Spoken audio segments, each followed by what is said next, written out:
नकारात्मक है, मगर दिन ब दिन उसमें वृद्धि होती जा रही है। जैसे मैं मानता हूँ चुनाव पिछला, मैंने जैसे अभी उदाहरण दिया अपने उद्बोधन में भी, जैसे लोकसभा चुनाव से पहले शैलजा जी के नाम की एक चर्चा थी कि जैसे ही शैलजा जी को टिकट मिले लाखों की वोट से, और जैसे चुनाव बढ़ता गया वो एक अलग ही मतलब लेवल तक जाकर पहुंचा। तो मैं वही दिखाई दे रहा है, उससे भी ज्यादा मजबूत रुझान है। और आज यहाँ पर हमने एक औपचारिक रूप से इस कार्यालय का उद्घाटन किया है। जनता में पूरा जोश है, और मैं मानता हूँ कि ये जो, जैसे डॉक्टर साहब ने कहा, सत्य और असत्य की लड़ाई है, ये अहंकार और शिष्टाचार की लड़ाई है। ये मैं मानता हूँ एक तरीके से विकास और जो झूठ बोलने की ताकतें हैं उनके बीच की लड़ाई है। और मैं मानता हूँ इस बार जनता विजयी होगी और हमारे मुद्दे विजयी। लगातार भाई साहब देख रहे हैं कि परिवारों का मिलन हो रहा है, गठबंधन हो रहे हैं। अभी रणजीत चौटाला ने भी रानिया में जेजेपी ने वहां कर दिया है, यहाँ पर जेजेपी को समर्थन दे दिया। कैसे? देखिए, पहले पर्दे के पीछे, या बिल्कुल जैसे जहाँ तक रंजीत जी का सवाल है, वो पूर्णतः पहले भी भाजपा से हाथ मिलाकर उनके साथ उनके कार्यकाल में, और जब किसानों की दुर्गति थी तो यही सभी लोग थे जो देवीलाल जी के, मैं मानता हूँ सबसे दुर्भाग्यपूर्ण बात है, उसी परिवार के, उन्हीं के सुपुत्र हैं। मेरे तो आदरणीय ताऊ जी हैं, मगर उन्होंने भी उस समय भी अपनी किसानों के हक में कोई किसी तरह का भी कोई आवाज उठाने का काम नहीं किया, सत्ता में बैठे रहे। और वही हालात जजपा के रहे उस समय। वो तो प्रत्यक्ष रूप से उनके साथ थी, जो किस प्रकार से वोट उन्हें मिले भाजपा के खिलाफ, फिर वो भाजपा के साथ हाथ मिलाने का काम किया। जब किसानों ने उनसे गुहार लगाई कि या तो सत्ता छोड़ो या कानून वापस दिलवा करवाओ, तो दोनों से उन्होंने अपना पल्ला झाड़ कर सत्ता में बैठे रहे। तो ये उनका तो उजागर हो चुका था चेहरा। मगर जो यहाँ पर लोकदल थी, ये हमेशा से, जो हमारे कांग्रेस पार्टी के नेता हमेशा ये बात कहते रहे। आपको याद होगा कि जब यहाँ पे दिसंबर के महीने में पिछली बार जब हुड्डा साहब, दीपेंद्र हुड्डा जी भी आए थे, एक बड़ी मासिव रैली हुई थी, विशाल रैली थी।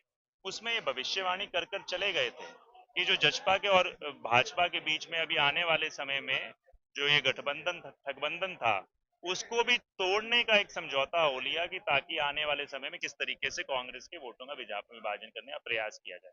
मगर जब उसके ऊपर भाजपा ने देखा हम विफल हो लिए, क्योंकि जजपा को किसी तरीके का कोई समर्थन जनता से नहीं मिल रहा। यहाँ तक कि नायब सैनी जी ने, चाहे वो एक तरीके से उपहास करते हुए उन्होंने बयान दिया कि उन्होंने दुष्यंत जी पे बयान देते हुए कि इतने कमजोर हो गए कि अब भैया हमारी मदद ही नहीं कर सकते। तो उन्होंने प्लान बी जो था पहले से ही उन्होंने कई सालों से चल रहा था, उसको हरकत में लेकर आए, और उसके माध्यम से उन्होंने एक तरीके से, अब पहले पर्दे के पीछे खेल चल रहा था वो प्रमाणित हो लिया, जिस प्रकार का टिकट डिस्ट्रीब्यूशन रहा है।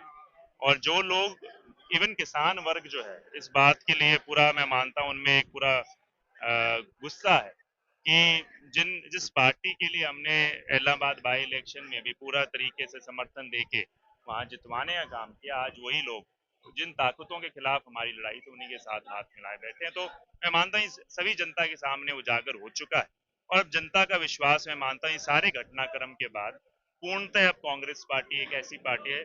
और मैं मानता हूँ ये आपको, जो जनता का रुझान है, जब भी आप जनता के बीच में जा रहे हो वहां भी आपको स्पष्ट रूप से दिखाई दे रहा है। कार्यालय का भी इनॉग्रेशन हुआ है, ऐसा का रिस्पॉन्स मिल पा रहे हैं तब तक की जोड़ी लगातार मैदान में आने लंबे समय से है। इस बार फिर से आला हाईकमान ने दूसरी बार भरोसा जताया, कैसा? नहीं, इसका अंदाजा तो आपने जिस दिन का नामांकन पत्र था और रोड शो था, और मेरे ख्याल में काफी 10-12 साल करीबन आपको भी पत्रकारिता में हो गए होंगे। मेरे ख्याल में आपने भी 10-12 साल के ऐसा रोड शो नहीं देखा।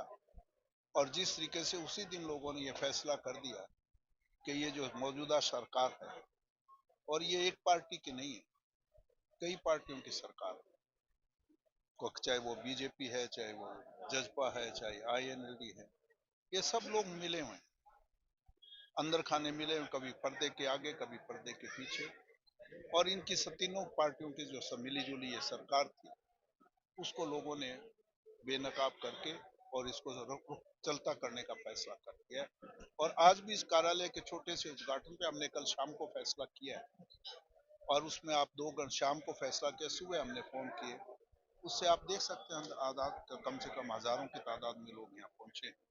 इससे अंदाजा लग सकता है कि जनता कांग्रेस के प्रति मन बढ़ा चुकी है और हरियाणा में कांग्रेस का राज पड़ने जा रहा अभी डॉक्टर साहब एक गोपाल कांडा का भी ताजा इंटरव्यू वायरल हो रहा है जिसमें वो जिक्र कर रहे हैं कि आने वाली सरकार भाजपा की होगी, बसपा आईएनएलडी और लोपा सरकार के साथ जाएंगे और मिलकर सरकार बनाएंगे। है। देखिए, कुछ लोगों ने राजनीति को धंधा बना रखा है और वो चाहते हैं, वो सुबह शाम भगवान से, वाहेगुरु से, अल्लाह से यही अरदास करते हैं कि कहीं हंग असेंबली आ जाए, त्रिशंक विधानसभा आ जाए और हमारा सीटा सच जाए, हमारा जोटा लग जाए। पर हरियाणा जिस तरीके से अमित ने कहा, सवाल हमारा जीतने का नहीं है, जनता का जागरूक होने का। जनता जागरूक हो चुकी है और जनता ने मन बना लिया है कि हम एक बहुत जबरदस्त बहुमत के साथ कांग्रेस को देंगे, सत्ता में लाएंगे, जो कि पार्टी हमारी सरकार, इनके सपने साकार होने वाले नहीं। कम से कम जिस तरीके से मैंने पहले कहा, राजा बुड़िंग ने कहा, 70 से पार सीटें हमारी आएंगी और इनका सपना साकार है। डॉक्टर साहब आदित्य चौटाला कह रहे हैं कि शेरों का बच्चा शेरों के झुंड में अच्छा लगता है, और गाँव में जाता हूँ शेर जैसी फीलिंग आ रही है। देखिए, मैं इसका क्या जवाब दूं, ये मतलब क्यों अपने आप को शेर कहते हैं? हम तो साधारण व्यक्ति हैं। शेर से तो डर लगता है। अगर शेर पिंजरे से बाहर आए तो वो तो जनता को खाने का काम करेगा, तो जनता दूर भागेगी। साधारण व्यक्ति के पास जनता आएगी, अपना काम लेके आएगी, शेर के पास कौन जाएगा काम करने? तो ये तो उनकी अपनी फीलिंग, जो अंदर की फीलिंग है, वो बयान अपने आप दर्शाता है। तो जो वो उनकी सोच है, हम शेर नहीं बनना चाहते, हम तो सेवक बनना चाहते हैं। फर्क इतना है, वो शेर है, हम सेवक हैं। जनता शायद शेर नहीं चुनेगी, जनता सेवक को। डॉक्टर साहब आप लोग देख रहे हैं कि गठबंधन एक के बाद एक हो रहे हैं। अभी जेजेपी को चौधरी रणजीत चौटाला ने भी डबाली में उनको लिस्ट दे दी है सब उन्होंने कार्यकर्ताओं की, ये लीजिए लिस्ट गाँव की और आपको टोककर मदद करें। उधर रानिया में भी जेजेपी ने इसमें दिया, कैसे? नहीं, जैसे अमित ने कहा, ये तो पहले थे गठबंधन, बस इतना फर्क ही है, पर्दे के पीछे था, अब पर्दे के बाहर आ गया।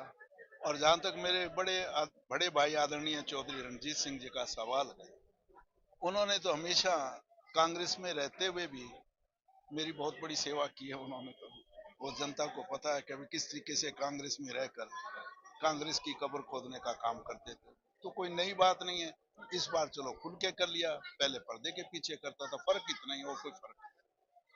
डॉक्टर साहब आप लोग लगातार जिक्र कर रहे हैं कि इस बार मैं नहीं हम और एक शराफत की राजनीति कर रहे हैं, क्या लग रहा है आपको कि दूसरी जो पार्टियां हैं क्या लगता है शराफत पर नहीं है? नहीं, शराफत पे है कि नहीं है, इस पे जनता फैसला करेगी।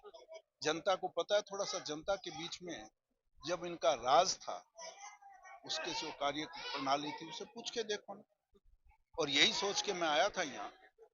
पार्टी ने जब मेरे को यहाँ भेजा था, मैंने खुद पार्टी से यही कहा था कि मुश्किल बहुत है, क्योंकि वहाँ एक भय और भ्रष्टाचार की राजनीति, और उसके लिए शराफत और विकास की राजनीति को स्थापित करना बहुत बड़ा मुश्किल काम है।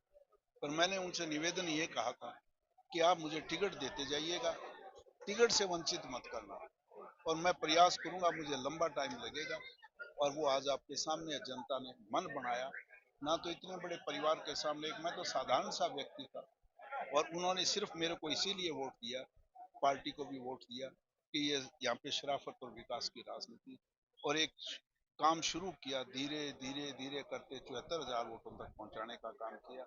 और मुझे पूरा भरोसा है इस बार चुनाव में शराफत और विकास की राजनीति पे फिर मोहर लगाकर 74 में 7 का आंकड़ा जोड़कर 81,000 वोट अमित को देकर कामयाब करने का काम किया। डॉक्टर साहब दिग्विजय चौटाला आप लगातार जब सभाएं कर रहे हैं तब वो रात्रि विश्राम भी करने लगे हैं, वो रात को गांव में ठहरा करेंगे, लोगों को रात बिताएंगे। चलो बहुत अच्छा, कुछ ना कुछ नई शुरुआत की हमने। जो मेहनत की, प्रयास किया, जो लोग राजा रजवाड़ों के घर से थे, वो कम से कम आम आदमी के बीच आने का तो काम किया ना। तो इस बात के लिए मेरे को आपको धन्यवाद करना चाहिए, हमारी राजनीति को, कि राजा रजवाड़ों के लोग जो इससे पहले जिनके दरवाजे नहीं खुला करते थे, आम दरवाजे नहीं, आम जनता के लिए दरवाजे नहीं खुला करते थे, वो कम से कम आम आदमी के बीच जाने का काम करें, यही मैं चाहता था। इसी का नाम है शराफत की राजनीति, यही मैं चाहता था। पर ये है, वो मन से कर रहे हैं या ड्रामा वोट के लिए कर रहे हैं, ये पहले आप उनसे पूछना कि ये परमानेंट कर रहे हो या सिर्फ वोट के लिए। पर मैं मान नहीं सकता है आदत बदलती हो, आदत नहीं बदला करती। ये सिर्फ बहकावा और दिखावा है। जनता को गुमराह करने के लिए वोट की राजनीति कर रहे हैं, सिर्फ वोट हथियाने के लिए इसलिए काम कर रहे हैं। और जब चुनाव हार जाएंगे ना, फिर 6 महीने कहीं लंदन और स्विट्जरलैंड में आराम करने को मिलेंगे आपको। यहाँ किसी के घर नहीं मिलेंगे।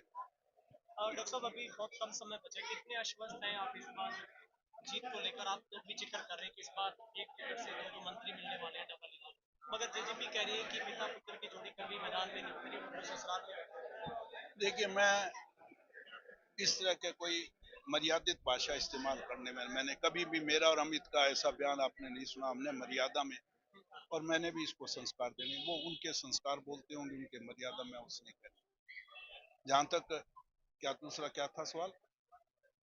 अभी कह रहे हैं कि आपका पहले सवाल का जवाब भी मिल गया, शराब पत्ती का हाँ, संस्कार नहीं, दिखाई आगे देते हैं। दूसरा क्या सवाल था? मैं भी, दूसरा वो कह रहे हैं कि ससुराल में बैठे रहे। नहीं, वो उसका मैंने बयान देते, उसका मैं इस तरह की बयान, जमीन पे नहीं उतरे, जमीन पे नहीं उतरे। आप जमीन पे नहीं मैं उतरे। अगर जमीन पे नहीं उतरा तो हरियाणा में कोई आदमी का, ये मेरे इतने हजारों साथी खड़े हैं, मेरा जमीन यहाँ डवाड़ी नहीं, मैं तो जमीन पे रानिया भी उतरता हूँ, मैं तो इलाहाबाद भी उतरता हूँ, मैं तो यहाँ तक कि रतिया और टोहाना तक भी जाता हूँ। अगर ना जाता होता, जमीन पे ना उतरा होता, तो ये रानिया के मेरे साथी, इलाहाबाद के मेरे साथी, सरसा हल्के के मेरे साथी यहाँ क्यों आते? इनके दुख सुख का साथी मैं जमीन पे, तो उनको मैंने उतारा है। वो पैरा ट्रूपर थे, अब मेरे जब चुनाव लड़ने के बाद अब वो जमीन पे उतरने लगे हैं। मैं तो सदा, अगर मैं जमीन पे ना उतरा होता तो यहाँ कांग्रेस को पहले 16,000 20,000 वोट मिला करते थे, वो वही कांग्रेस आज 74,000 वोट पे पहुंची है। कोई ना कोई तो कारण होगा। मैंने फिर भी उनसे राय दूंगा, मेरे पोते हैं, मुद्दे की राजनीति करें, टीका टिप्पणी को छोड़े, मुद्दे की राजनीति करें, विकास की बात करें। बहस करना चाहें तो विकास और मुद्दे की राजनीति, मर्यादित भाषा में रहें। चौधरी देवीलाल जी का परिवार है। चौधरी देवीलाल जी ने हमेशा कहा था, जो लोकराज लोकलाज से चले, जो उनका नारा था। अगर वो ये कहते हम चौधरी देवीलाल जी के वारिस हैं, तो कम से कम जो उनके बताए हुए रास्ते पे चलने का प्रयास करें। अच्छा, आखिरी सवाल, अभी अरविंद केजरीवाल जेल से बाहर आए, वो कह रहे हैं कि 2 दिन बाद मैं इस्तीफा दे रहा हूँ। 14 साल का बनवास श्री राम जी ने काटा था, मेरे पितृ लांछन लगे हैं, मैं सारे के सारे पाक साफ करके आऊंगा। मैं, देखो, ये बहुत बड़ी राजनीति, ऊपर के राष्ट्रीय राजनीति, मैं तो एक साधारण सा कार्य करता हूँ। मैं इस राजनीति का बयान मेरे आदरणीय बड़े नेता ही दे सकते हैं, क्योंकि मेरा स्तर उनके, मैं वही बयान बात करूंगा जो मेरे स्तर का, क्योंकि राष्ट्रीय स्तर की राजनीति है, बड़े नेता हैं। मैं, सर अभी बीजेपी से बलदेव मांगाना को टिकट मिला, वो कह रहे हैं कि हमें तो जेजेपी ने नुकसान पहुंचा दिया, हमारी छवि खराब होगी, डबवाली से भ्रष्टाचार चलता है, उनके नाम पर हमारी डैमेज करके छवि करके। चलो शुक्र है उनको याद तो आया, देर आए दुरुस्त है, ये माना तो सही। अगर ये काम पहले कर लेते ना, ये पहले क्यों नहीं किया? क्या मजबूरी थी? मजबूरी कुछ ना कुछ उनकी भी रही होगी। उनको भी सत्ता का लालच था। दुनिया बोल रही थी किस तरह में तहसील पे भ्रष्टाचार है, सरेआम तहसीलदार बोला करता था। क्या ये आवाज उनको सुनाई नहीं दी? क्या उनके कानों में ये आवाज नहीं पड़ी? ये स्थानीय लोग थे, क्या दिल्ली चंडीगढ़ तक ये नहीं आवाज आई? पर उनको भी सत्ता का लालच था ना, कुर्सी छोड़ना नहीं चाहता। तो दोनों ही दोषी हैं। सवाल जजपा अकेली दोषी नहीं है, जहाँ जजपा दोषी है उससे भी ज्यादा बीजेपी भी उतनी ही दोषी है। दोनों दोषी है और दोनों भ्रष्टाचार में लिप्त। ठीक है।